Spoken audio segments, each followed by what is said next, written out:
Hello friends, welcome to your own channel daily stock.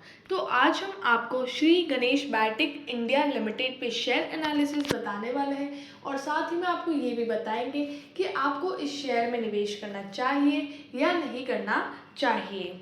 आगे बढ़ने से पहले अगर आपने हमारे चैनल को सब्सक्राइब नहीं किया हो तो आप हमारे चैनल को सब्सक्राइब ज़रूर कर दीजिएगा and hit the bell icon.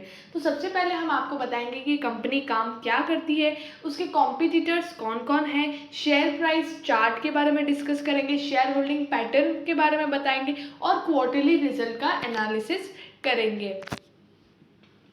It means कि जो पास्ट डेटा है कि कंपनी पिछले क्वार्टर्स में कैसा परफॉर्म करती थी, ईयर ऑन ईयर बेसिस पे कैसा परफॉर्म करती थी, जिससे हमें आइडिया आएगा कि आगे कंपनी कैसा परफॉर्म करने वाली है।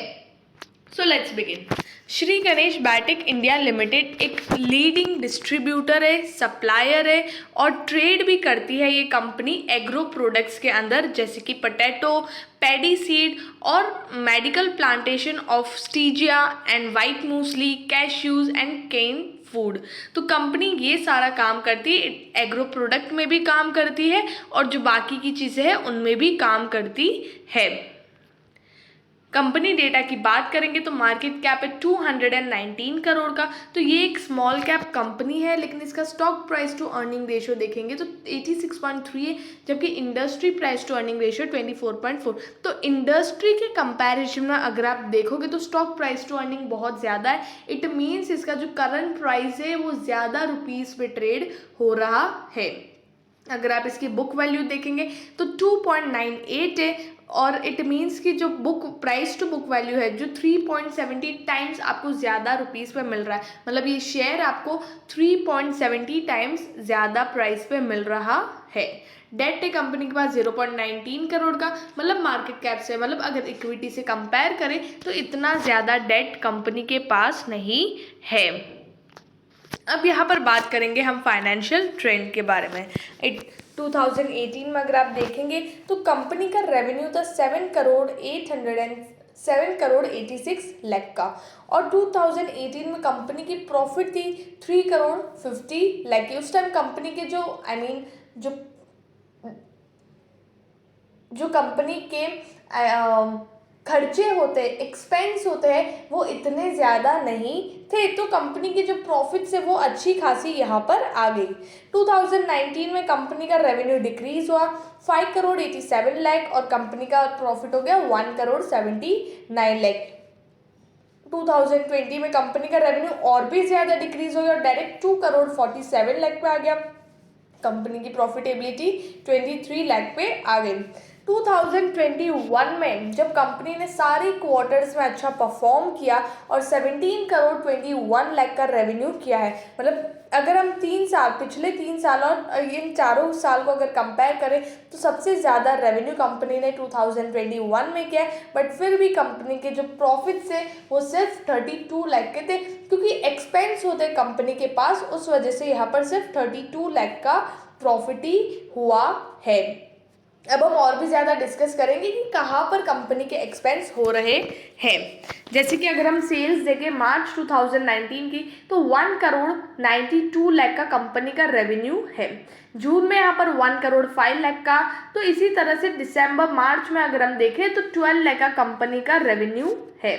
तो कभी कभार कंपनी का जो OPM है, ऑपरेटिंग प्रॉफिट मार्जिन, वो 36% भी हो जाया करता था और कभी कभी -25% भी हुआ है।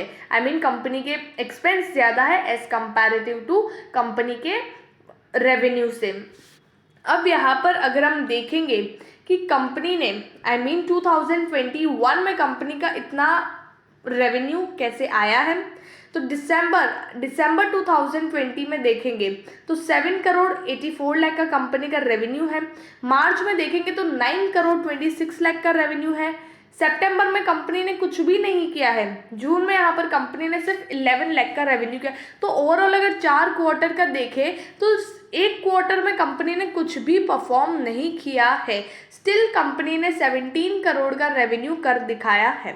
अब उसके अगर हम बात देखें 21 टू 22 के टाइम पीरियड में, तो जून में ही कंपनी ने 15.5 करोड़ का रेवेन्यू कर दिया है, सितंबर में 17 करोड़ 96 लाख, दिसंबर में 19 करोड़ 3 लाख। और अगर हम उसी के साथ प्रॉफिट्स भी देखेंगे तो इनका प्रॉफिट्स 2 करोड़ के ऊपर जा रहा है। तो यहाँ पर कंपनी में रेवेन्यू भी अच्छा खासा बढ़ रहा है और प्रॉफिट भी बढ़ रहा है। मतलब जिस तरह से इसके जो पास्ट परफॉर्मेंस है उससे कंपनी काफ़ी अच्छा और बेहतरीन परफॉर्म कर रही है। मतलब अगर आप इसके पिछले डेटा भी देखते हो तो तभी भी कंपनी ने इतना रेवेन्यू नहीं किया है जितना अब कर रही है। तो ये एक बहुत ही पॉजिटिव साइन देती है कंपनी के बारे में। अब यहाँ पर शेयर होल्डिंग पैटर्न देखेंगे तो यहाँ पर प्रमोटर्स नहीं है, तो ये एक अच्छी बात नहीं है।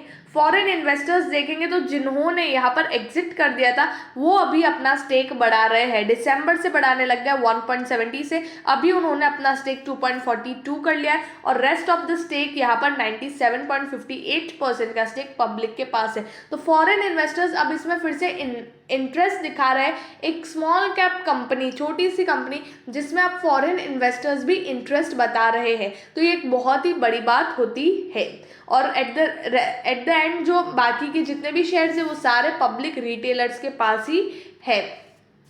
तो यहाँ पर फॉरेन इन्वेस्टर्स इंटरेस्ट बता रहे, ये एक पॉजिटिव बात है। लेकिन यहाँ पर प्रमोटर्स नहीं है कंपनी के, उनका स्टेक नहीं है, तो ये एक नेगेटिव बात होती है।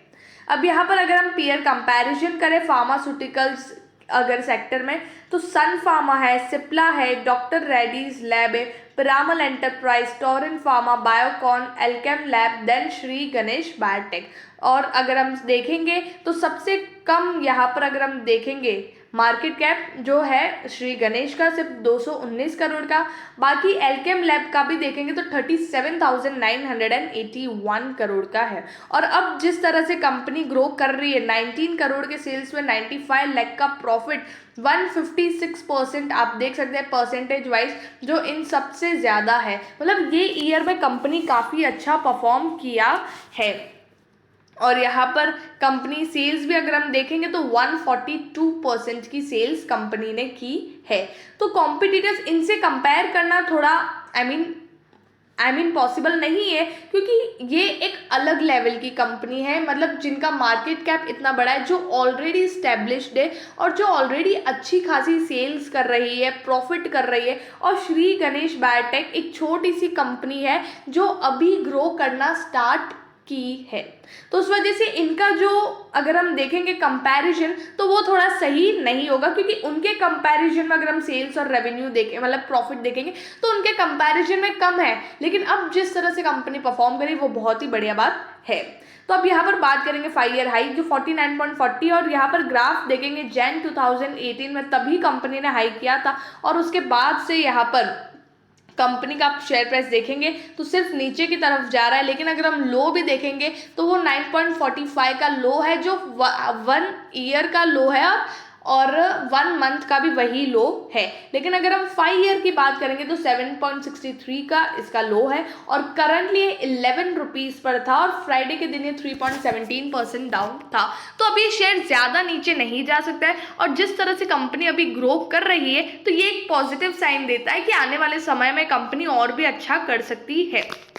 तो अगर आपको थोड़े से पैसे अगर आपको इसमें डालने हैं तो आप इस शेयर में डाल सकते हो। तो आई होप आपको Shri Ganesh biotech India limited के बारे में डीप शेयर एनालिसिस समझ में आ गया होगा। अगर आपको वीडियो अच्छा लगा तो please like and share and subscribe our channel. और अगर आपको कोई भी डाउट हो तो आप हमें कमेंट सेक्शन में पूछ सकते हो। Thank you.